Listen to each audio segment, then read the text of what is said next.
Are you looking for a podcast where you can hear from real people regarding their real dental drama? If so, then you've come to the right place. Join hosts Bethany Petty and Dr. Rena Kuba as we dive into the solutions we've created and the mistakes we've made while managing dental drama. Let's get started. Well, we are back, and I was a jerk. I did what you normally do and leave people on a cliffhanger. And that was me, and I left you guys at scenario 3 of the big.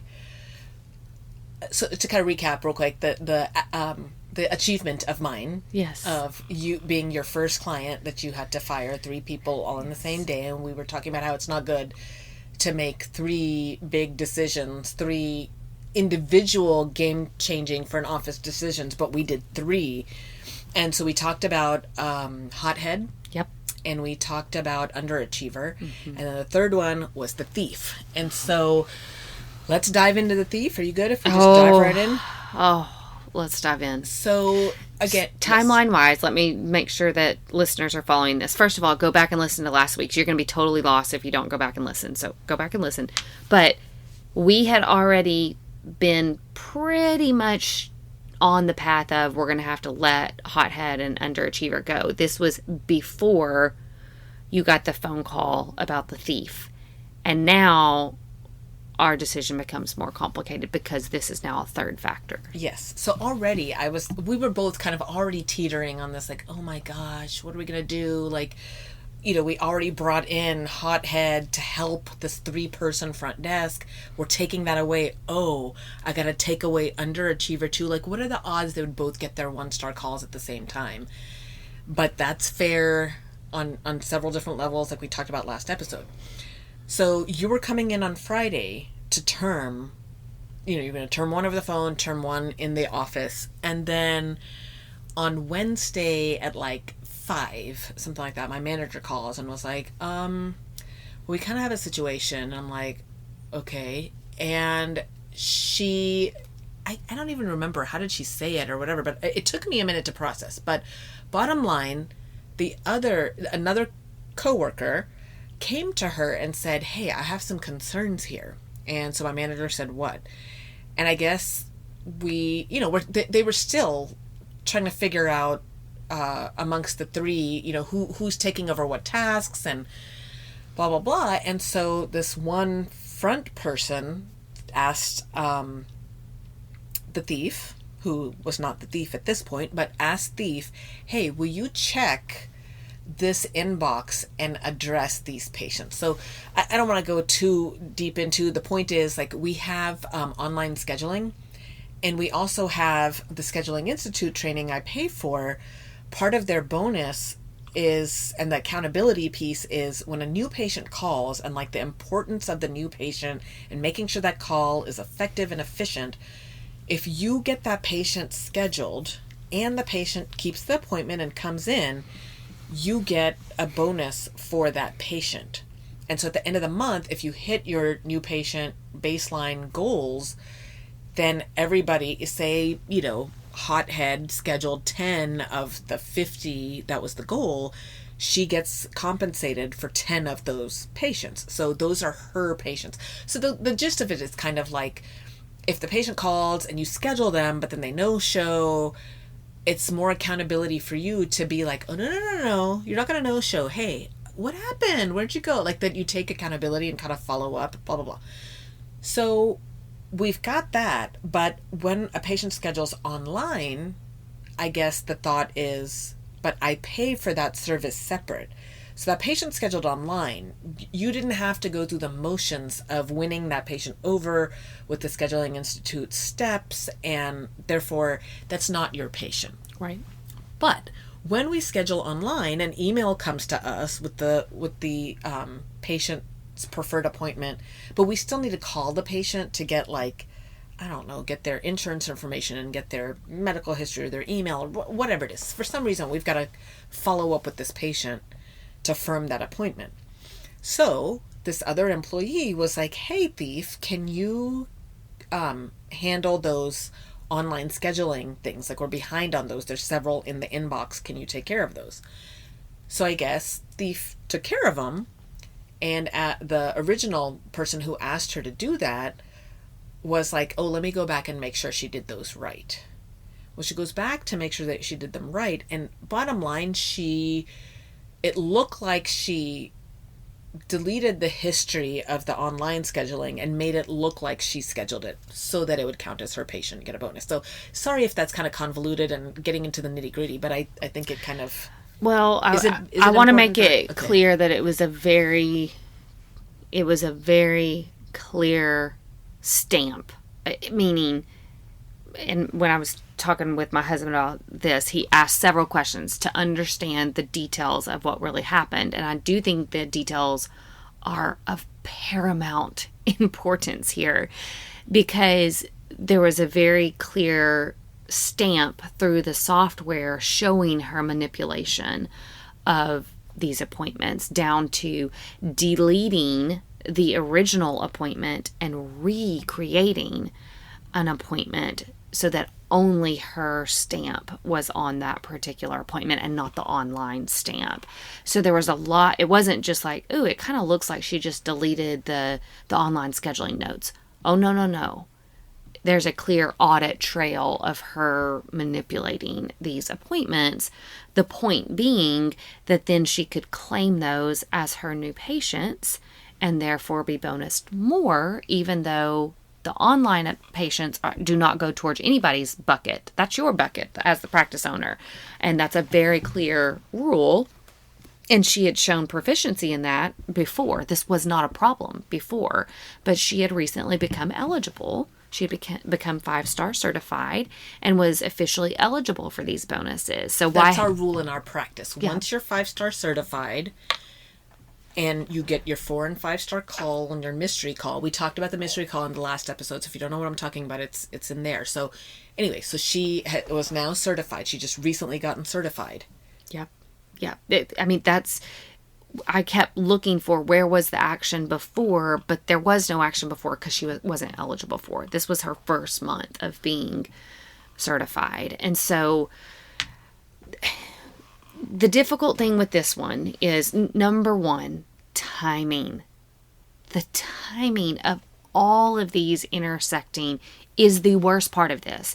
Individually, when you look at them alone, the terminations make sense, right? And we can logically trace it out. The problem with all of these was the intersection. And there was not one of them that we felt like we could delay on.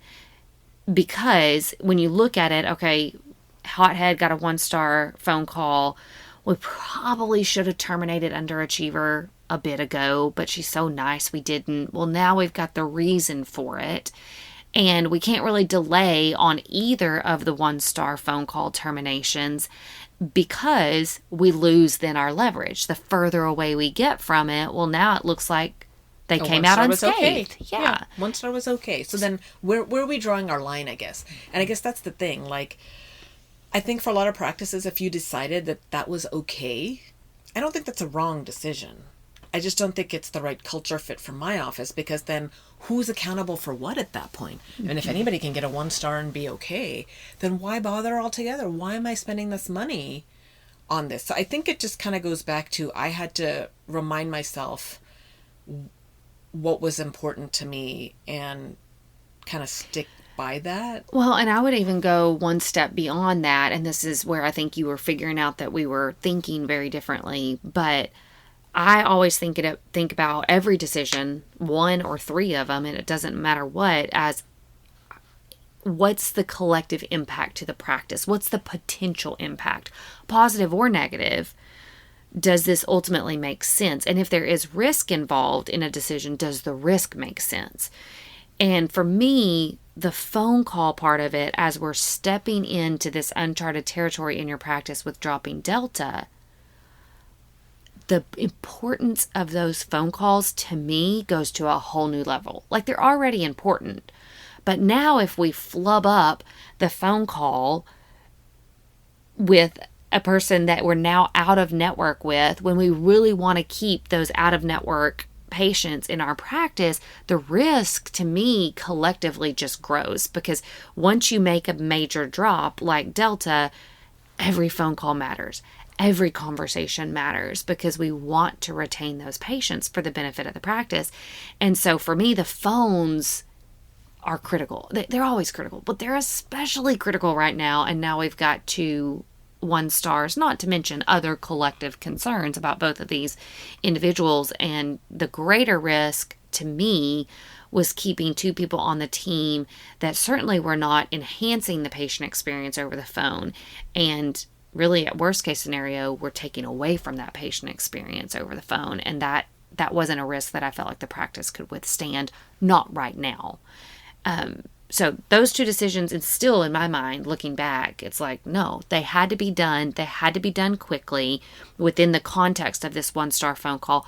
They had to be done simultaneously because, again, ethically, morally, it doesn't make sense to me to cut one and keep one on a little bit longer. And we'd already kept underachiever on probably too long. And so we needed to act while this 1-star was fresh. Those 2 made sense. Now you drop in thief. And this is where my mind just starts. I feel like if there were like little coils coming out, they'd just be like bing, bing, bing. Because I just literally couldn't process all 3 of these together. But when you look at standalone thief, there was dishonesty. There was intentional dishonesty. And I wrestled with this one because I knew the other 2 had to go.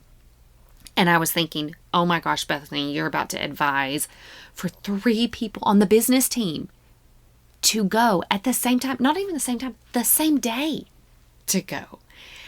And I started re-questioning everything. But then when you look at the thief individually and you just remove the other 2 from the equation, how can you keep somebody on the team that you don't trust when she was being intentionally dishonest?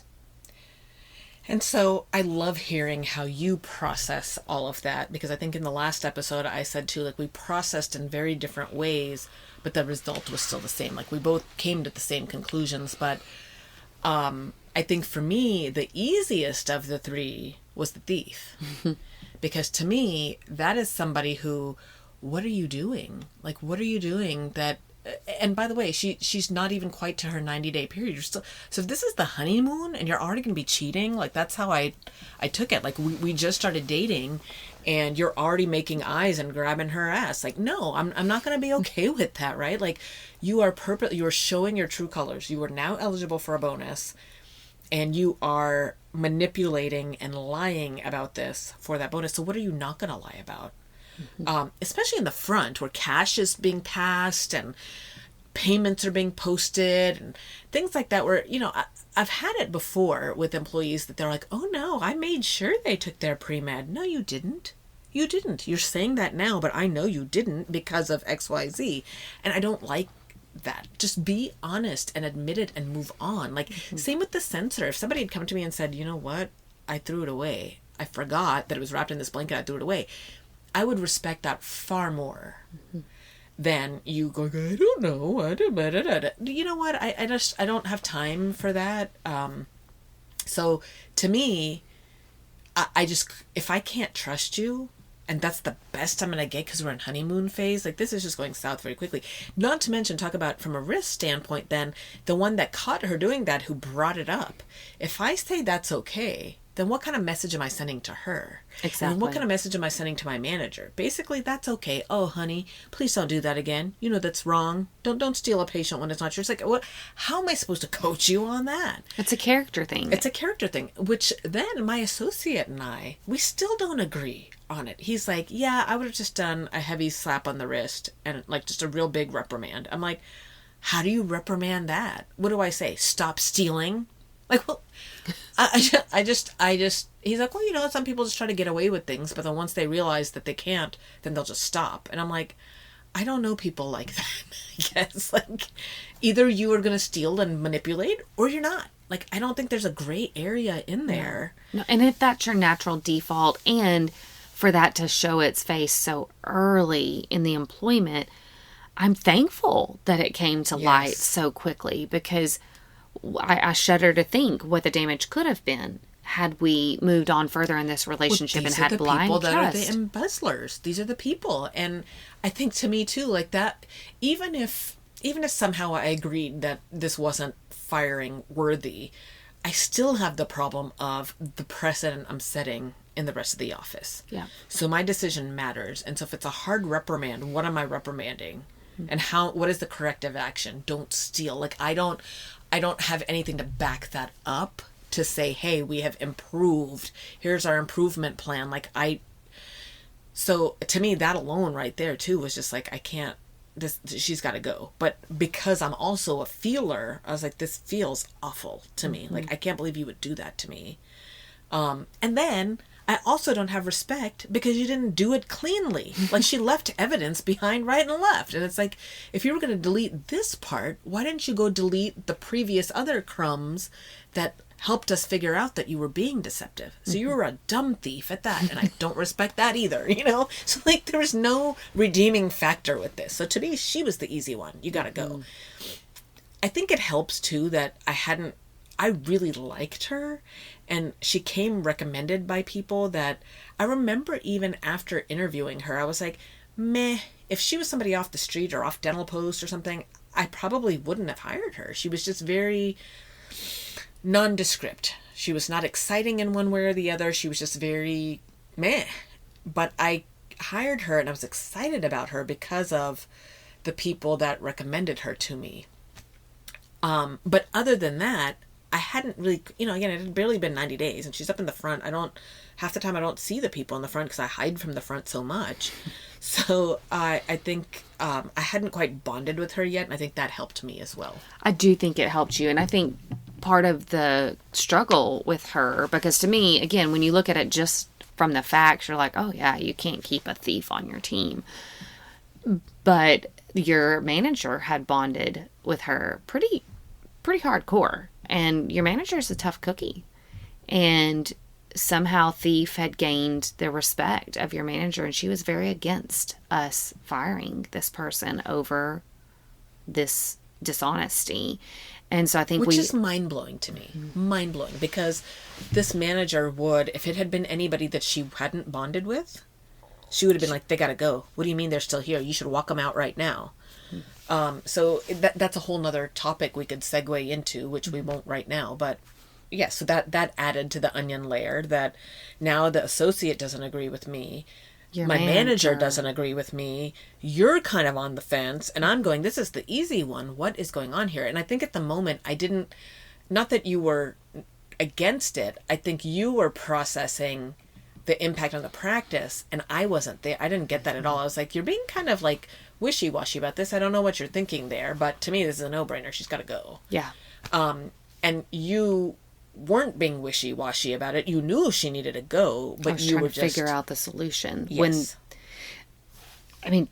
Which is still baffling to kind of think about because, you had your team of 3 at the front.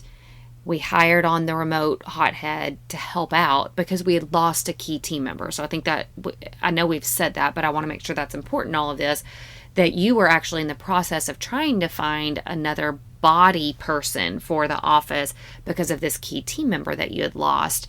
And so I'm sitting here mathematically, mathematically we have 4 people, including the remote hothead, and we are talking cutting 3. So we're down to 1. We're down to 1. And so it's not that I wasn't in favor of all of these decisions.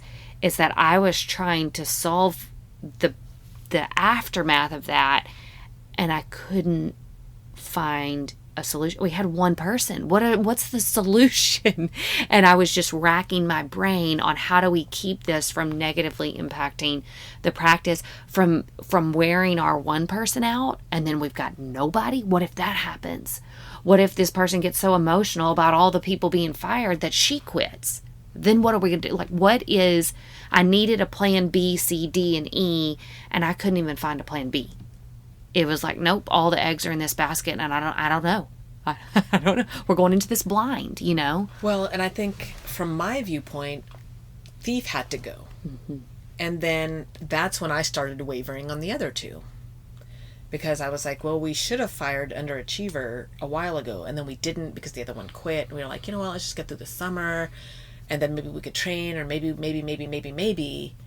And then here we go. Then I was like, the other one, the hothead, I was like, I do think hothead needs to go because this is highly concerning.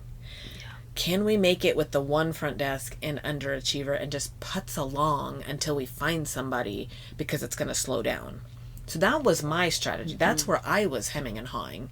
And I think you were hemming and hawing in the other direction, because you're like, hothead definitely has to go. And underachiever, by the 1 star, she has to go. But how do we make thief palatable to hang on? Even for a short period of time. Yeah. Was my thought process. But then the more I thought about that, again, I just weighed out the risk. What is greater risk to the practice? And keeping a thief on the team is great risk. Even if she got a hard slap on the hand, might she retreat and be on her best behavior for a couple months? My thought process was she probably would be, and that would buy us a couple months. But then also there's a part of me that when I know somebody is headed towards termination, it feels deceptive and wrong to be like, well, let's just hold on to her for a little bit longer and make her seem like everything's okay, and then boom, we're going to drop the hammer and fire her out of the blue for something she did 2 months ago, not to mention the risk involved to the practice. So again, I feel like we sliced and diced it multiple ways, and there was not one of them that we felt like we could go, okay, well, let's keep this one on the team. When you really look at them all individually, the terminations make sense. And then when you combine it all together, the thief can't stay. Can't stay. The 2 1 stars, how do you discriminate between that? Like, no, those have to go too. And we can't wait too long on that, because there's risk for the practice involved with that, because hothead's going to say something and scare off patients right before we are out of network with Delta. And not to mention, then we move away from the 1 star, we lose our leverage, blah, blah, blah. And it just so happened to collide that all 3 were terminated on the same day. So, the one other factor that we'll throw in here, and I think this is important for listeners to know about, in the midst of all of this, so while all of this is building, you had been interviewing in-person people for your front desk team to replace the one that we lost. And you had found somebody that had a lot of promise, and she went through all this. She's going through all the interviews. She's doing the working interviews. She's getting going. And then y'all had a conversation, and you're like, okay, great. We want to move forward with this working relationship. And normally it doesn't work this way, but just maybe a good silver lining, maybe a cloud. I don't know. But she just happened to say, hey, I'm ready to start tomorrow. I can start work tomorrow. And this was before all these termination decisions were firm. And we didn't even know about thief at this point. And this lady starts on Wednesday, the day, that evening that you get notification about thief and what was going on there. So to complicate matters all the worse, we had a brand new front office team member that started on Wednesday before we fired 3 of her teammates on Friday. Drama. Damn, it's my office. I wish we were talking about a different client of yours. You're like, ooh, tell me more. Oh, it's me. Oh, I know what happens. Yeah. So we did take the time, and I think this is super important. Anytime you fire anybody, but 3 in a day is very uncommon for any practice. You've got to take the time to recognize that there's going to be a ripple effect that happens for your team. And you need to get out in front of that as quickly as possible. It's important that they're informed, that you speak respectfully about these people. We're not going to run around the office blabbing about what all went down and how that termination meeting went and how this went. It's very important that we treat this with a lot of respect and professionalism. And so I, being the strategy person, was like, we sure the heck can't lose our one person that's left, and I really don't want there to be a bad taste in our new person's mouth, especially as all these meetings are happening behind closed doors. People are leaving crying. This is her. Oh my gosh, this is her third day. This is where I feel like this situation broke me somehow, because I'm like, Bethany, like from a consulting standpoint, I would have never, like, if you've got a new employee on the team, please hold off. If you can, hold off on firing somebody, because it just is a weird. Or three somebodies. Why not? By the way, to add to the fun, that day, the Friday where the three were terminated, and it's New Girl's third day on the job, the other main front was not there that day. She was absent. Yes. She was absent Thursday, Friday. She was on vacation. So she got to work with her on Wednesday. I forgot about Worked with the other two. She worked with Thief and Underachiever on Thursday. Came in morning, worked with Thief and Underachiever. Yeah. And then you arrived in the afternoon, and I was busy trying to figure out who we could sub up in the front, because you've got New Girl up there, and by that's herself. it. By herself. Third day, because in the meantime, we're firing her two other teammates. The only other two that are out there. Right. Sorry, New Girl, it's all you. There you go. What a gong show. Welcome to the team. We're so glad you're here. God bless. Could we make this up? This is real. This is all 100% But truth. Could it be made up? Because I don't like that it's not made up and it's my mess. This is my mess. So after these two meetings, I had the hothead phone call on the way to your office, and then we met with Underachiever first, which was a very hard meeting, very emotional. And then right after that, we met with Thief. We do need to talk about how you conducted that meeting, because I think that's an important takeaway in this as well. I think that was, looking back, it's what gives me resolve that we did the right thing. So after that, you and I think we're both like, we're so done. You left. You're like, I'm leaving. I'm going to go ahead and go home. And I pulled in our new employee. Again, this takes some coordination. It sounds simple, right? I'll just pull a new employee, except then there's nobody at the front desk. So we coordinated for, Because patient care is still going on, by the way. We weren't done with the day yet. I think we were all just sitting around. It's a Friday. We were wrapping things up, trying to finish patient care before the long weekend. Yes, before the long weekend. Yeah, because this was right before Labor Day. Yeah.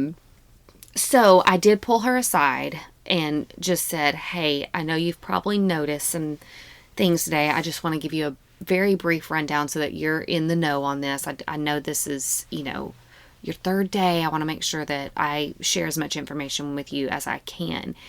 And she said, Thief is not gone, right? And I was like, oh yeah, she is gone. And she just kind of looked at me like, you got to be kidding me, right? Because she's doing the math and I'm the only one at the front now, even though your other person's going to come back. And so I said, yes, unfortunately she's gone as well. And I just told her, I said, I'm going to be very honest with you and give you the bare facts.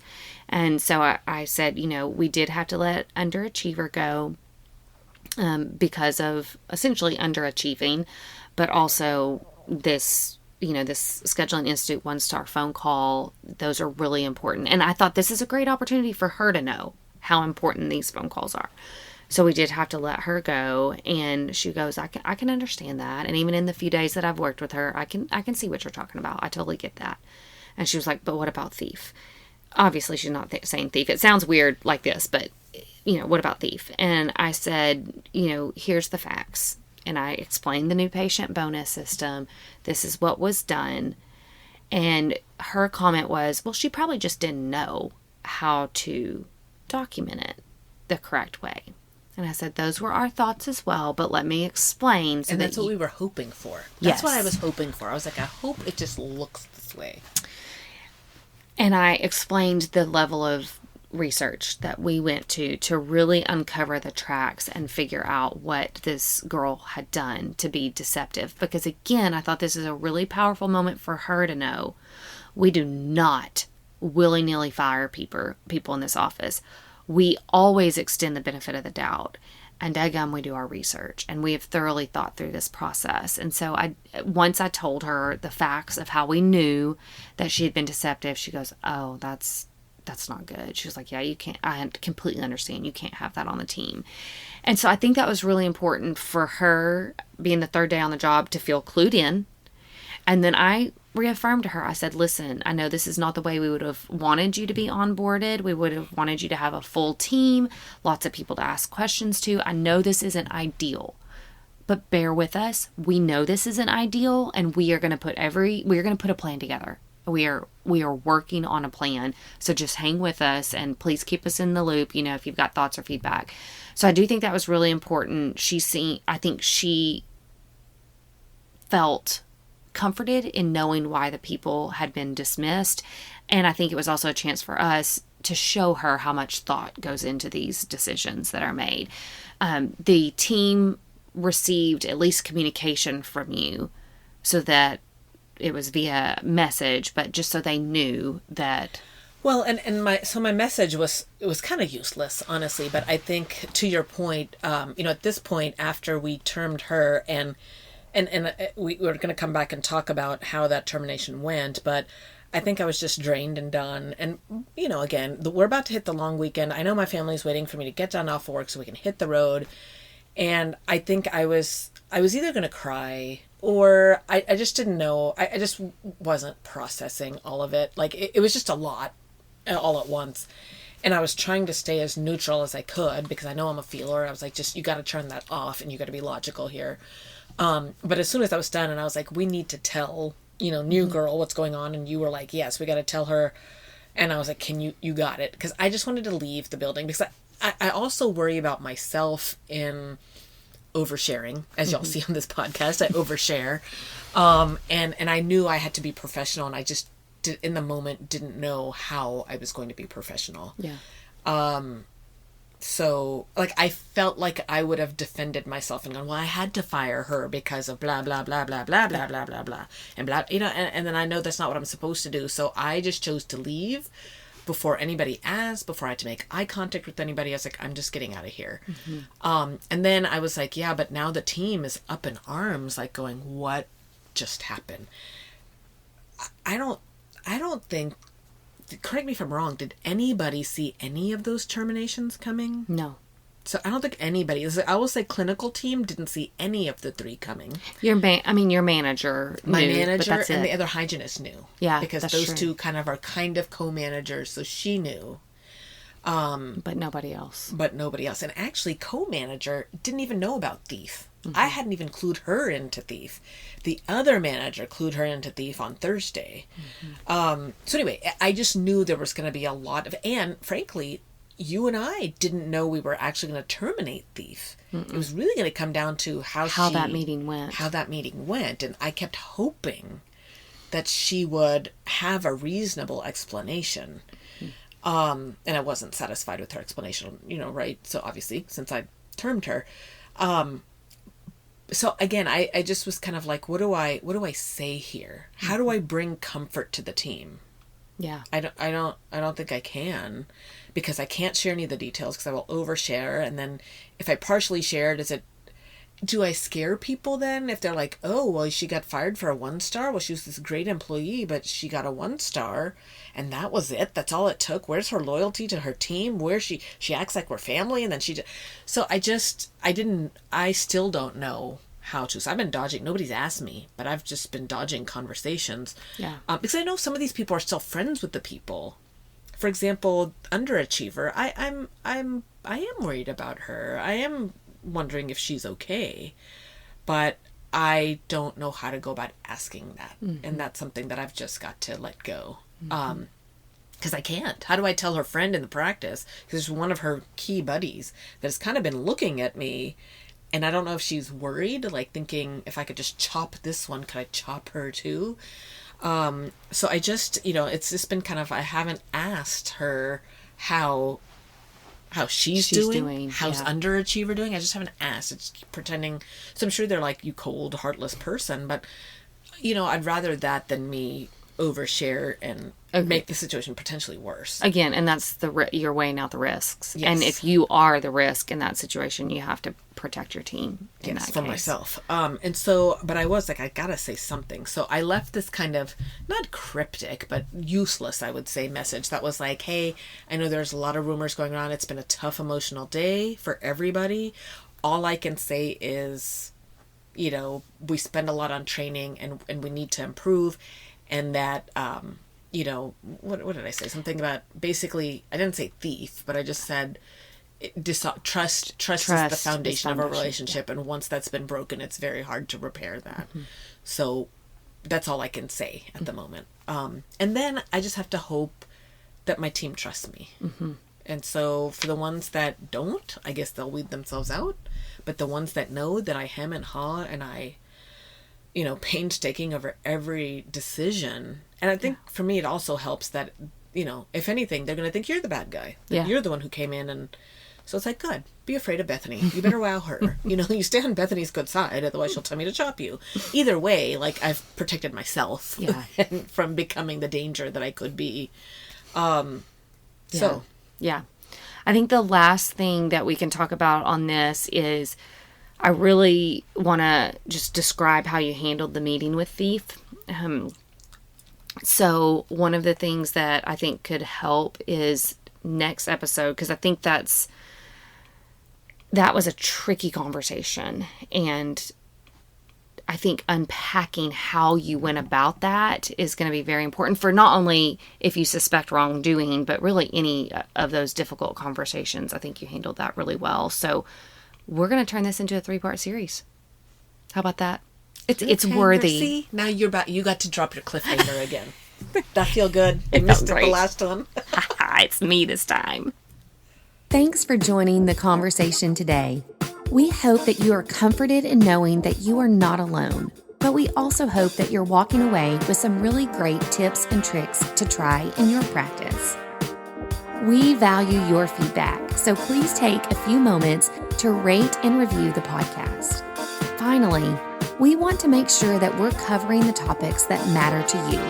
So track us down on Facebook, Instagram, and Twitter, and let us know what topics you want us to cover.